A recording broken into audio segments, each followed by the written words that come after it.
Thank you for that introduction, and thank you for having me here at the Press Club. It's really a distinct honor, and thank you for coming. Jamaica will be celebrating its 60th year of independence from Britain. I noticed you started out with the visit of the royals, and they were warmly welcome in Jamaica. The royals do have celebrity status, and our people wanted to see them, meet them, greet them, feel them, shake their hands.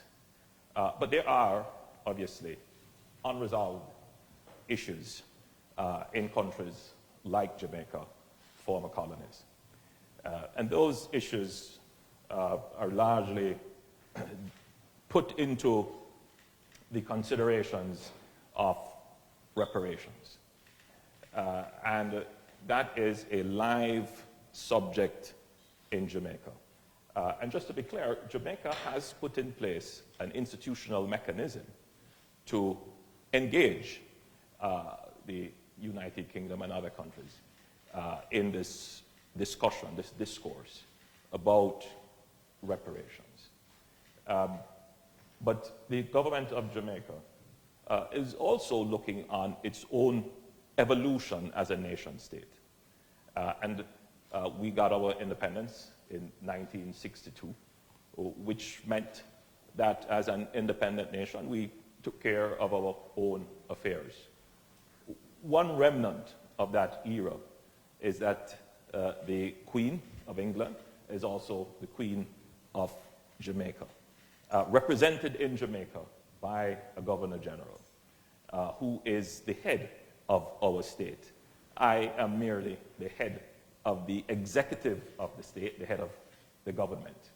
Our discourse so far, as it relates to the change in our status as a constitutional monarchy, is about the removal of the Queen as the head of the Jamaican state. And I believe, like many people have, that with the passage of time, the growth of new generations, there is obviously a distance in this consideration. And most Jamaicans now believe it is time that we install our own head of state. And that process has also begun. We've put forward a process to examine our constitution, to look at our laws, and to ensure that when we do it in the proper, in the correct way, which would include a referendum, so that our people can have a say in what the final architecture of our nation is. And so we have put in place a well-thought-out, well-structured pathway towards treating with our full independence in terms of defining, who should be the head of our state, and in terms of dealing with the issue of reparations. We don't let these issues detain or detract us from what the critical issues are, because these are changes in form, but the real functionality, the real issue is how do we secure prosperity from our democracy, from our freedom, and from the structure of our governance arrangements. That's the real core issue for us.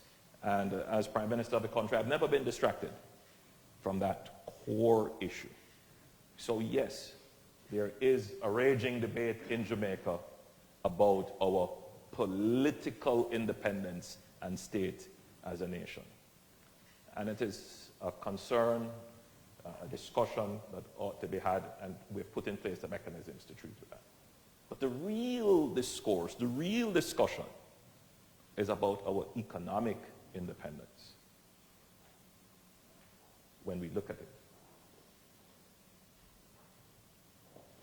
Jamaica meandered for many decades in the wilderness of economic distress, of poor fiscal management, which resulted in high debt.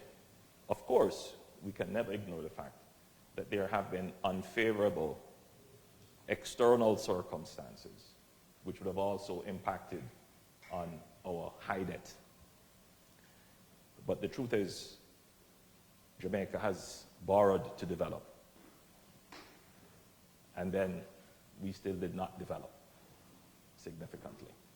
So now, for me and my generation, the post-independence generation, it is about how do we correct the economic errors and profligacy of the past to now creating a nation that is free and democratic and thrivingly so, but it is also just, equitable, and economically prosperous, so that our human resources can fulfill themselves inside Jamaica and only leave because it is a choice and not,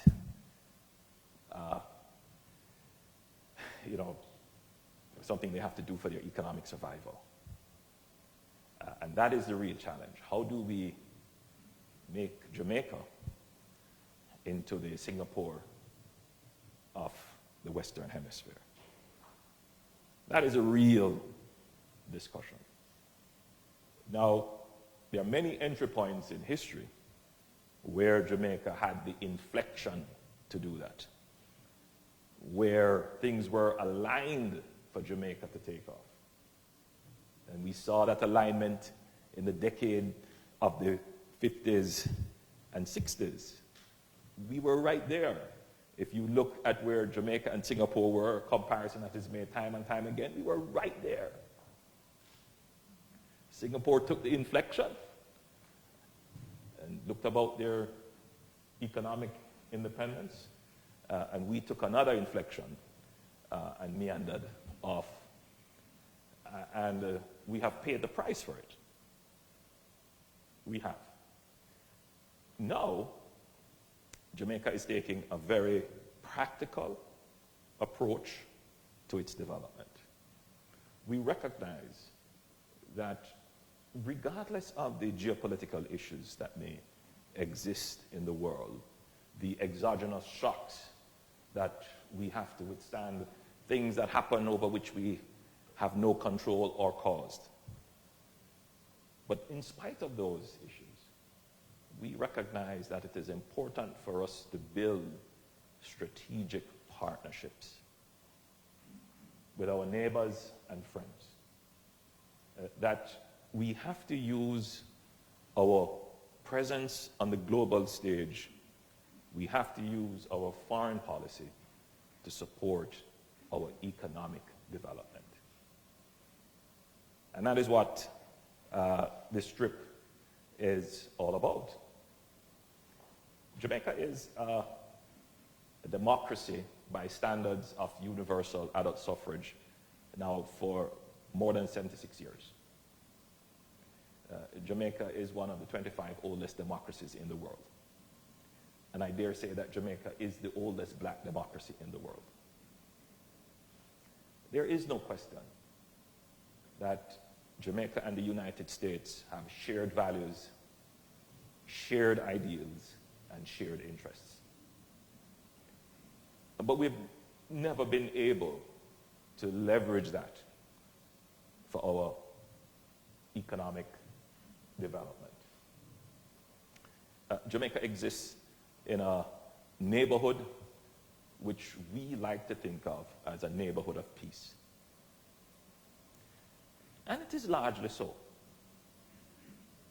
But you do see signs that there are potential for conflicts, and it is not an entirely democratic region in its composition. And it is a region that is open to many threats, primarily because of the inability of many states to control their borders and their territorial domains, particularly maritime domains. And that is as a result of weak economies that simply can't invest as much in national security.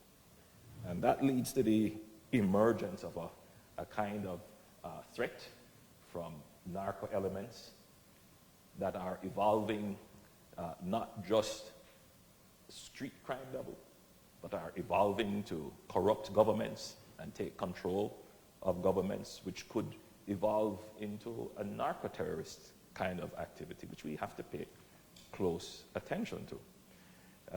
And at the state level, you're seeing that play out in a high level of violence, in particular homicides.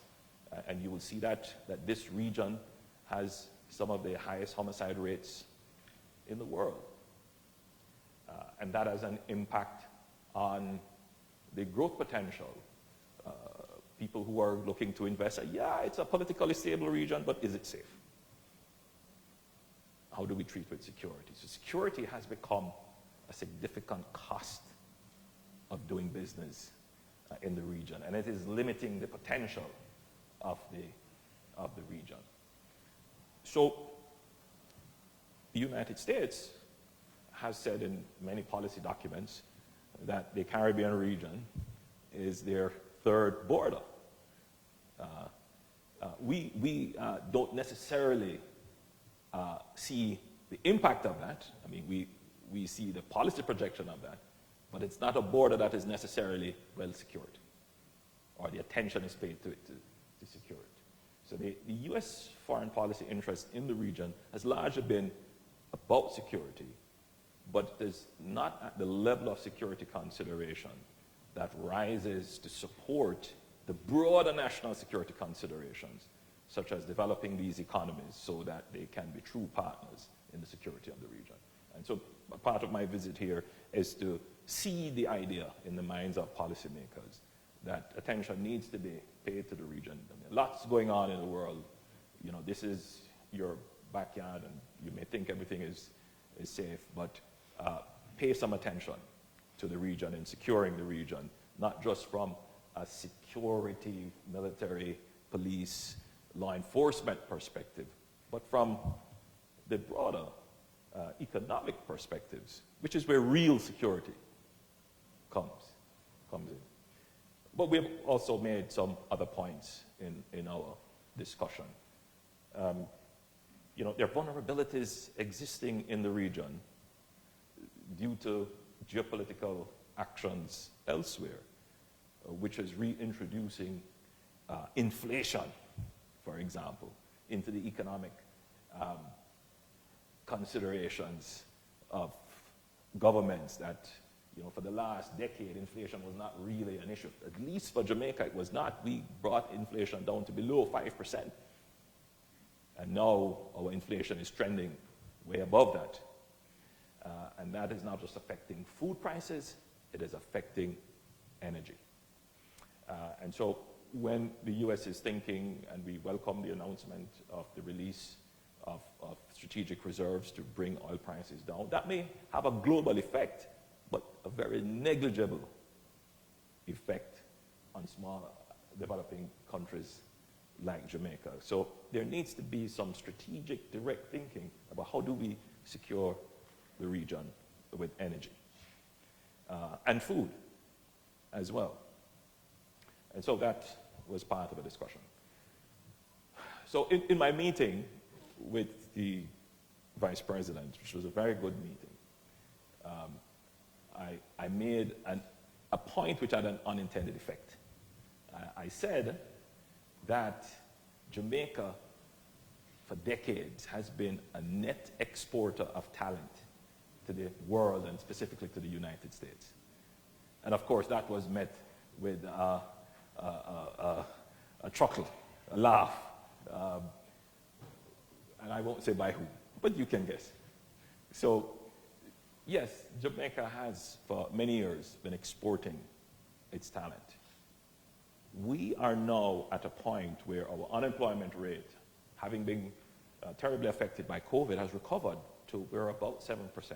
Now, at 7%, you're very close to full employment. If we're going to grow, we're going to need not just labor, we're going to need talent. So the imperative of investing in our human resources, that is now a priority. And so we raised this issue with the United States. How can we be supported in the development of our human resources so that our growth horizon can be much higher than it is now? And I believe the point has gotten home, and I believe it was well received. We also made a point that Jamaica, and indeed the region, should be considered as a friendly near-shore destination for investment. There is no question that there would have to be strategically a realignment of production and logistics capacity closer to the region in territories that are less likely to give geopolitical concerns. And Jamaica is a prime destination. But for us to be that prime destination, we need the human resources to support that.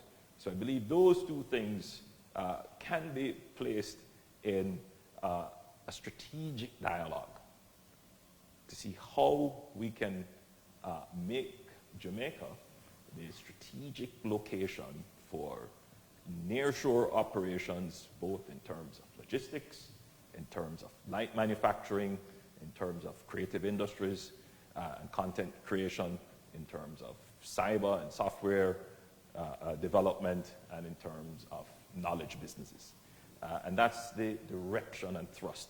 I think if we manage to get the working group that we propose together between the Jamaica and the United States to sit now and look at the microeconomics of how we get there, to examine the details and see the opportunities, and to create a plan to secure Jamaica economically, socially, I think that we could very well see Jamaica emerging in the next decade as the Singapore of the region.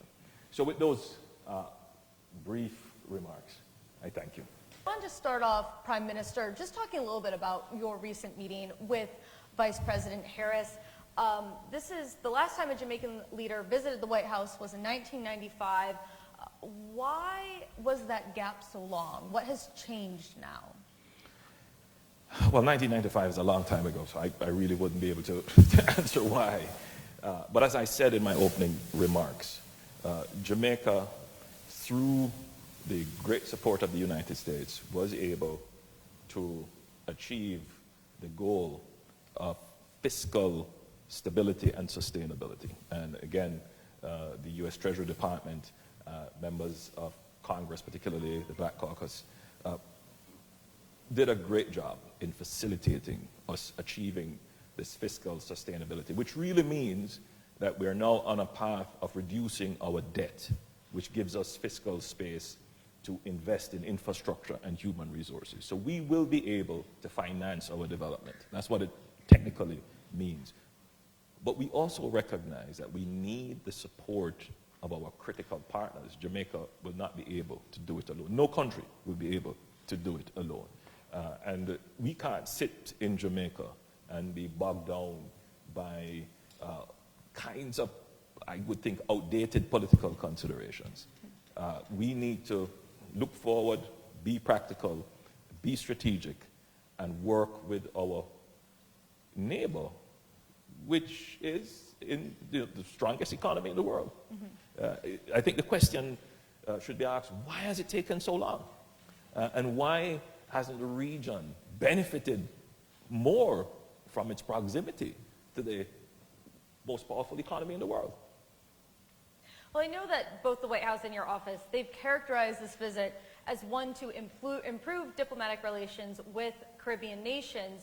I mean, why has this relationship fallen short? Why hasn't the U.S. and Jamaica worked closer together? Look, the U.S. and Jamaica has worked closely together. The people-to-people relationship between Jamaica and the United States is very strong. We estimate that there are about 3 million Jamaicans living in the United States. There are about 3 million Jamaicans living in Jamaica. So You can't get stronger than that. So people to people, very strong. Government to government, there needs to be work done. And there are many reasons. I mean, from our perspective looking on, the U.S. interests can be very narrow. It could be narrow on security. And because it's narrow in that perspective, it might not be facilitating as much for the other concerns that small island developing states have. And I think there has to be a kind of change in how small island developing states look at their engagement with the United States and other countries. You know, I've taken a position that we need to demonstrate that we're taking charge of our own affairs. And that first step is to show that we will manage our resources and our finances in a fiscally responsible way so that we can, as I've said, finance our own development instead of borrowing to develop or seeking grants to develop. And I think once there is that maturity in addressing these issues, then we can say to the United States, whose structure and response is quite different from other countries. Your response for investments, for example, come through the private sector. And so there has to be a strategic engagement to say to government, facilitate in the sense of giving access, directing policy, creating legislation. But at the same time, small island developing states need to be able to present economically viable opportunities to the private sector of the United States to come in and invest. And I think we're taking that strategy now. We did mention that Vice President Harris did mention that she was giving Jamaica the $20 million for economic development. How are you going to be using that to become the next Singapore? So specific, again, I don't want to pay too much attention to the specific of what was granted. Mm-hmm. It is very meaningful and very welcome. And that is for development of commerce in a specific area. And that was 20 million. She also mentioned 10 million for youth engagement, which is part of our human resource development. There was assistance mentioned for COVID-19 response, and there was some assistance for CARICOM in general for energy. And so that's great. But the big headline is the agreement for a strategic dialogue and the formation of a working group. That's what we are interested in. That is what we want to see. It's important to change the narrative about the region, what we stand for, what we want to accomplish. And I think that's really where I would want to be focused. And so the narrative then that you want to see for the region would be the next Singapore, would be, how would you define that? The use of Singapore, you know, as an example, mm-hmm. Yeah, as a metaphor for what we intend to accomplish, is that if you start to think of it, you know, there are very few new democracies or developing democracies that have transitioned to developed country status. And that says a lot about democracy. Is democracy taking too long to convert to prosperity for the people who live in democracies? And is the United States and other countries' promotion of democracy as the best formation for states has to also have a strong narrative that democracy yields prosperity. And I think whilst Jamaica is an institutional democracy, we will never change. Our people love their freedom, believe in civic participation. That will never change. But people are now frustrated. It's 60 years, and we want to see prosperity now. And that is right across the region. And the lack of prosperity has caused an entrenchment of, you know, social issues. For example, high homicide rates, which are prevalent across several countries in the region. Crime, the entrenchment of crime, and corruption issues as well. So when you mention about democracy not necessarily quickly leading to prosperity, you don't seem to be implying that Jamaica doesn't want to be a democracy. Jamaica is an institutional democracy. Sure.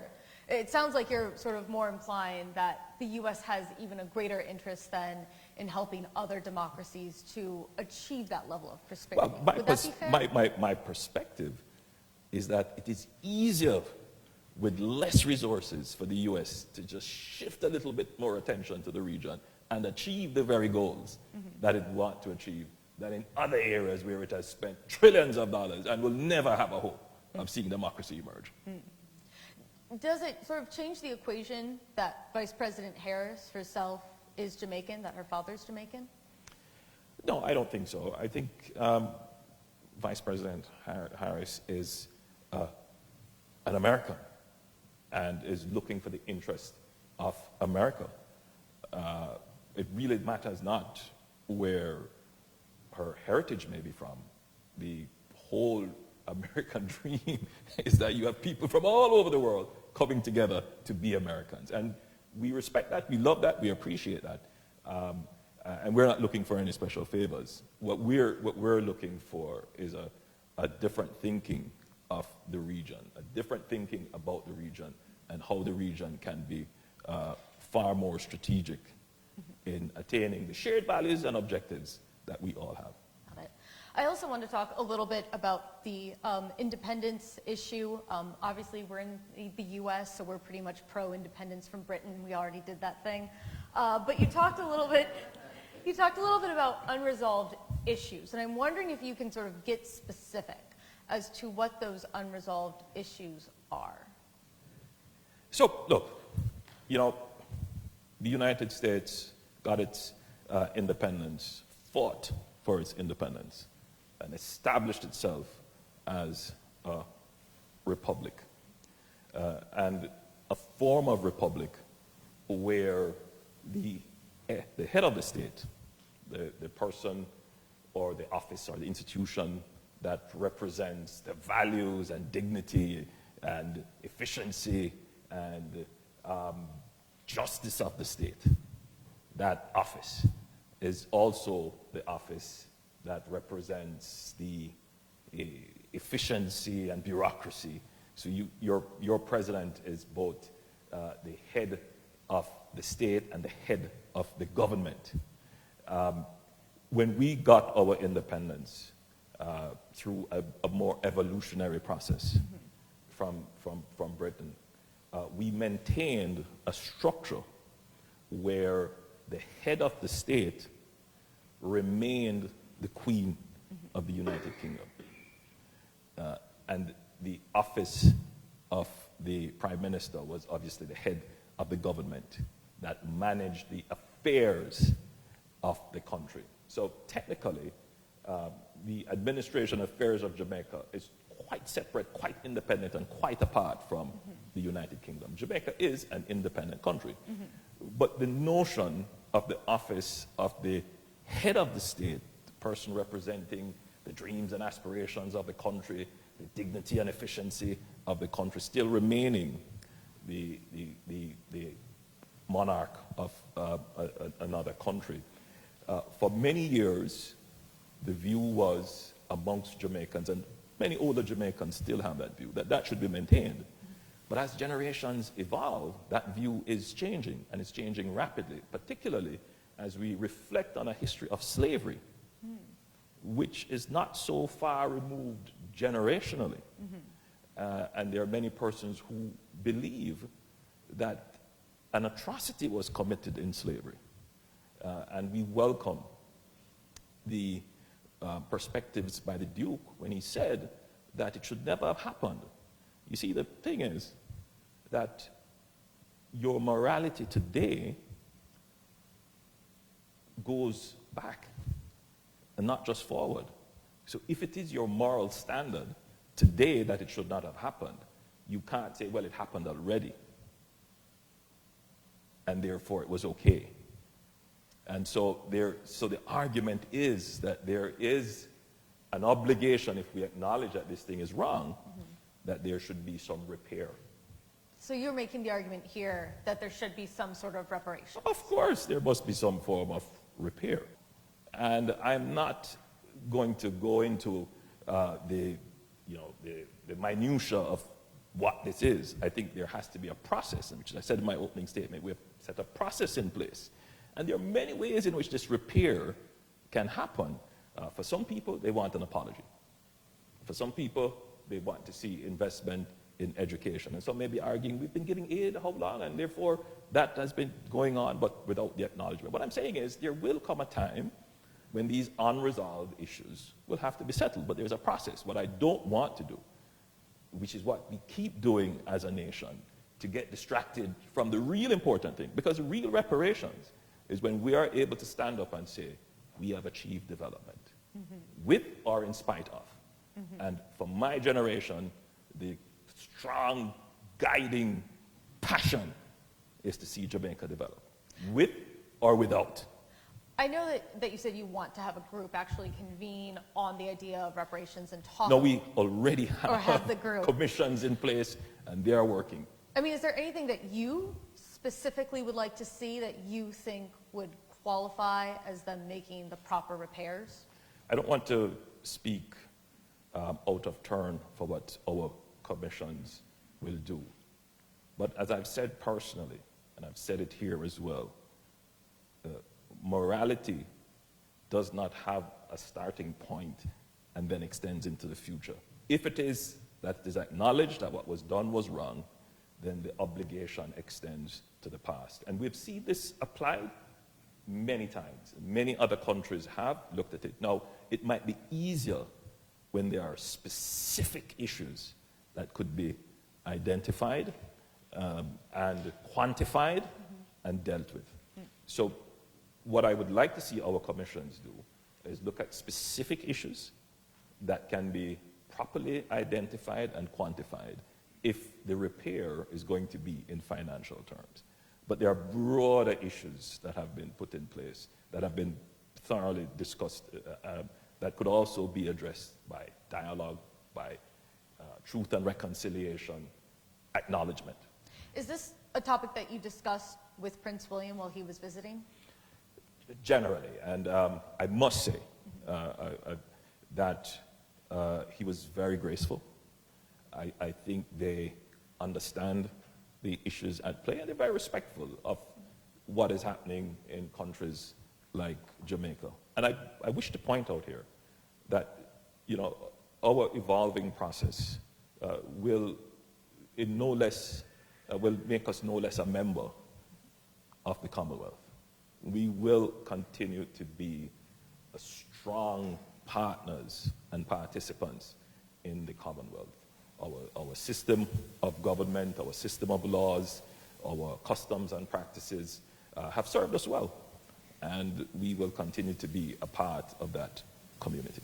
So if I can kind of square what you just said with your initial answer, it sounds a little bit like the idea for Jamaica to become a republic to solidify the sort of ceremonial head of the executive and the actual head of the executive. What we will have is a head of state that is Jamaican, but we will continue to have that separation with the head of government being separate from the head of state. I see. And so this seems to sort of play into the idea of setting forth a new narrative for Jamaica. Yes. That's sort of all, the being a republic is a part of that, the financial development is a part of that, sort of reframing how the U.S. sees Jamaica and how the world sees Jamaica. Precisely. Got it. Moving on then, I did want to ask a little bit, particularly about the crime, because you mentioned the high homicide rates, you mentioned the concerns about the security. That does seem to be an impediment to have people really view Jamaica as a place where they can invest and they can engage in. What needs to be done to address the security concerns in Jamaica? Well, Jamaica first and foremost needs to take responsibility for its own security. And so we're not looking for anyone else to secure Jamaica's space. And we have done that. We're changing some of our laws, which the risk-reward for crime in Jamaica, I think, was too low. So criminals, especially organized crimes, who calculate their risk, would say, yeah, it's easier to commit crime. So we need to tighten up our law enforcement space, and we are doing that. We need to put more resources into law enforcement and our justice system. And this administration in Jamaica, more than any other administration, is spending significantly, whether it is increasing the capacities of our Coast Guard to manage our maritime and airspace, or increasing the capacity of our police force with vehicles, technology, and better working conditions. We have been doing that. But there is also a conversation that has to be had about violence. And violence has become a currency of social transaction. And there is no question that it has its roots in our history of enslavement. And we have not had, as a society in Jamaica, had this conversation about violence and why has violence become so ingrained. It's not a Jamaican problem alone. I mean, there are other countries with that problem. And we intend to do that. So I have established a commission on violence so that we can see how to change our legislation, how to change our education system and our justice system to treat specifically with the epidemic of violence. And it means, of course, dealing with specific issues such as violence against women and protecting women, domestic violence, violence against children, and all of those things are being addressed. So we're taking a comprehensive view on the issue of crime and violence. I mean, for you, what is the biggest issue, security-wise, crime-wise, that Jamaica's facing right now? General level of crime, though crime itself is low, homicides are high. And so that becomes the headline. And so people see crime and violence, but crime generally is low. Homicide is high, and homicide is the ultimate expression of violence. And so for us, we need to treat with that. We need to bring our murder rates down. And I think that would be a massive win, because the murder rate is being driven by gangs. The gangs are economic formation. The problem is, for law enforcement and sociologists, we tend to treat it more as a social formation. Yeah, that might be the case. But the real issue is that they're economic enterprises, and they're being driven to carry weapons, human trafficking, and drugs. And Jamaica, by virtue of its geographic situation, is a prime destination on close to all trading routes for transnational activity. So from a strategic point of view, we need to be able to control our maritime space, control our airspace, control our borders, treat with the entry of illegal guns into the country, dissuade traffickers, whether human traffickers or drug traffickers, from coming into our territory and cutting off the economic enterprise that they form for gangs in Jamaica, which result in murders. We're getting a couple of questions in. I did mention, of course, the email, but there are also cards, I believe, that are around the room. And if you want to fill those out and pass those to Kate over there, she can get them up to me. But we have a question. How is Jamaica working with the U.S. Coast Guard, the Navy, and other military units to keep the Caribbean safe? Jamaica has a very strong relationship with Southcom and the U.S. Coast Guard. We do joint operations. You would have seen in our papers several interdictions of drug traffickers, and that is an ongoing exercise. With very, very strong cooperation with the United States. My personal belief is that more can be done, and if Jamaica were more equipped with maritime patrol aircrafts and offshore patrol vessels, far more could be done in hardening that space and make it much more difficult for trafficking to take place. We also have a question about China. U.S. military officials have expressed concern about Chinese infrastructure investment in the Caribbean, naming a highway project in Jamaica specifically. Is this concern warranted, and what does competition between the U.S. and China mean for Jamaica's foreign policy? Totally unwarranted. Jamaica has a strategic investment and development relationship with China. Jamaica has by virtue of our policy of good fiscal management, our debt profile with China is, our debt to China is 5% of our total debt, and it's not going to grow. Like we're not intending to grow our debt with any other country. So I think it's totally unwarranted, the concerns that have been expressed. We would want to see more U.S. investment in Jamaica, but Jamaica can't postpone its development needs until the U.S. decides to come in. So my visit here is to say, hey, we're open, come and do investments in Jamaica. The Chinese have seen that a long time, while the U.S. has been looking all over the place. They've seen the investment interests and opportunities. And so my argument is, hey, come and invest in Jamaica now. I mean, if the U.S. doesn't step up its investment in Jamaica and China comes back to you and says, hey, we see what you're doing, we are willing to continue to help invest in you, would that be something that you would do if you felt it was for the good of Jamaica? Of course. But what we have built is a system of fair and transparent competition for investment. So we want all countries to see the investment opportunities in Jamaica and come and invest. So our investments will be all competed for through processes that meet international standards and through financing that meets international standards that are transparent and will not place Jamaica back in fiscal risk. And I think it would be just opportune for the United States to its private sector in particular, and I'm saying the United States, not the United States government, but for the United States private sector, to turn its attention to the near-shoring, geopolitically safe region, and in particular Jamaica, to invest. You also talked a little bit that at the White House you presented an overall plan to secure Jamaica's prosperity and growth and the role that the U.S. could play. Can you just elaborate on that plan a little bit more, get a bit into the specifics? Right, so let's start with nearshoring. So Jamaica has a burgeoning industry in nearshoring. We have what is called business process outsourcing. So we do quite a bit of the lower level back office operations. And I'm going to stop you for a quick second here, just because I know we get a wide range of people who watch. Can you just very quickly define nearshoring?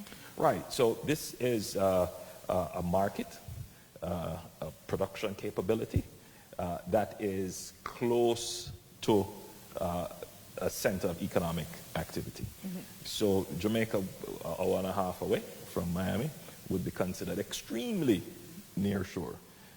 But there are differences in production costs, particularly in labor, and maybe differences in legislation which allow certain economic opportunities to arise. There may be even differences in taxation, even though that is quickly evaporating these days.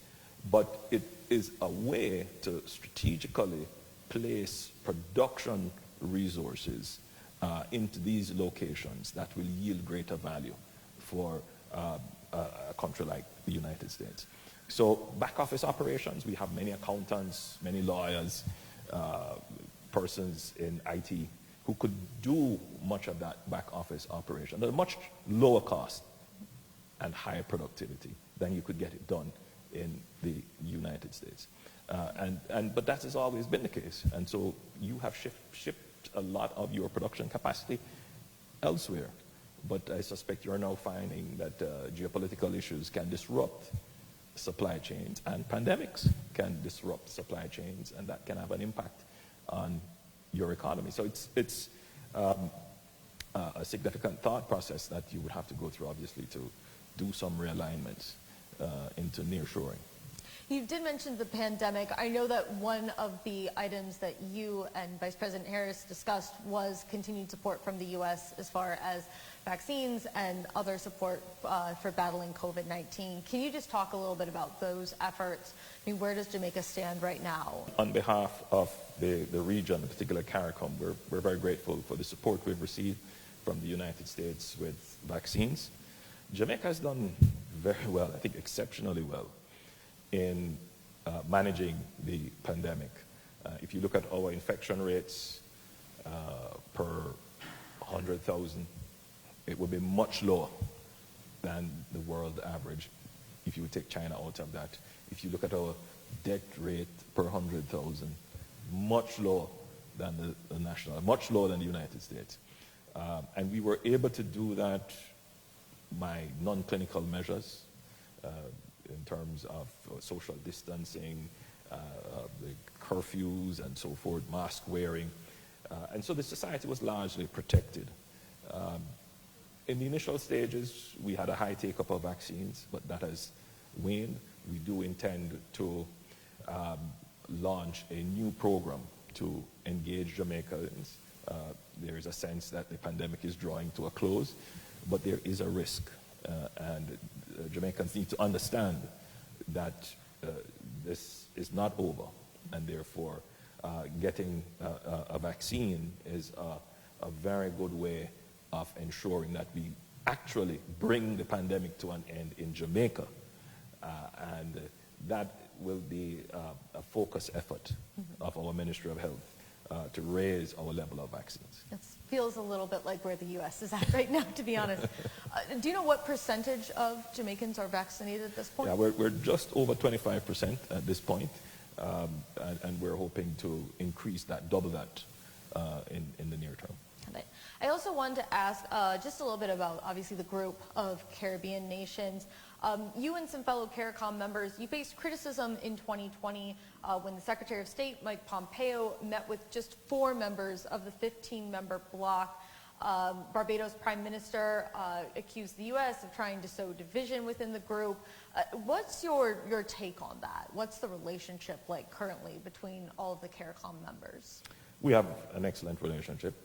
We are a unified bloc, and because we face similar challenges, but there are differences in perspectives as to how we should engage. Jamaica's position is that we must always be engaged with the United States, and we believe that the best way to solve conflict, to bring resolution, is through engagement. And so my administration's position is we must always engage. We must always leave the door open for dialogue, and we must present ourselves, express our views, express them frankly, but never to say we won't engage. Have you seen the U.S. over time become more interested in engaging with Jamaica? You know, this is my 3rd tour, and I've made it a point that I need to be able to introduce myself and my administration to each administration, because what people don't understand is that the United States government is not monolithic. It's dynamic. It is always changing, and it has so many different layers. And so for a small country, you can be overlooked, and you need to be always upfront and present. So you need to speak with the Congress. You need to speak to the Senate. You need to meet with the executive. You need to talk to the secretaries, and sometimes you may have to dispense with protocols and walk the halls of power and speak to the people so that you are known and understood, and that will inform policy. I'm actually a little curious what you meant when you said dispensing with protocol. Yeah, because heads of state will always try to deal with heads of state and so forth. But understanding the U.S. machinery, it's important to be able to pick up the phone and speak to people directly. Have you found anyone particular within the U.S. government that has seemed particularly focused on assisting Jamaica at this point, either in this administration or there are many ones? people who are focused and many friends, but it would not be protocol for me to call their names. I don't know. You said you break protocol. Just testing the waters here. So would it be safe to assume then that this isn't probably going to be your last trip to the United States? It would be unsafe to assume that. And I did want to go back to just sort of the start of our conversation when we were talking about the finances, when we were talking about the future of Jamaica. I mean, what do you sort of see as the next steps in the near term for what Jamaica needs to do to become what you're envisioning it as? So first and foremost, we need to have a plan to treat with the geopolitical and pandemic disruptions that are causing immediate threats to our economy through inflation and supply chain disruptions. So That's something that we've raised in all our meetings at all levels of the government that we have met with. Secondly, we need support, facilitation, fast-tracking of our plan for our human resource development. The human resource development element is critical to the other element, which is to developing Jamaica as the friendly nearshore hub and a focus on the digital society and cyber.